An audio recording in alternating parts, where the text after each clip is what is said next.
Ato sa tigom sa Philippine Coast Guard tugo, Aitog o Genetron, gihanay nila proseso sa pagkulikta sa mga siyete gikan sa kabaybayunan sa Cordova. Pinonjilog ni Commodore William Milan sa Philippine Coast Guard nga gamay na lang ang limpyuhanang oil spill. May technical committee naman dito na nag-oversee rin. Day-to-day operations nila, tinitignan ng Coast Guard. Of course, may representative din yung local government. And of course, to go. Ang Genetron International Marketing o sa government accredited feeder ni pasali ka humanon sa labing daling panahon ang pagkulikta sa mga city. Sundo na sa abdila ang rekomendasyon sa International Tankers Pollution Federation kung ito nga diring labtan ang mga bakawan. Ipaniguro sa Genetron nga mapuslan gihapon ang makuliktang lana subay sa Zero Waste Program.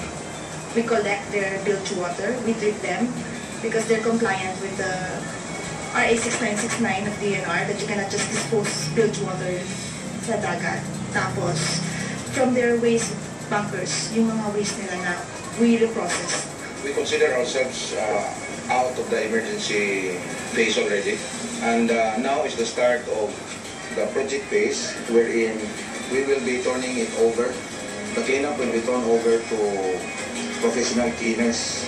Samtang na siguro nga magmalagkusot ang operation cleanup, mikuha ang mga professional cleaners nga kumplito sa gamitan sama sa haom nga masud-umon aron dili mamiligro sa city. Gisugtan gilayon nila ang pagkuha sa mga butang nga napitlan og mga city diin gikuna ang baybayon sa barangay Buaksong ug sa barangay Poblasyon.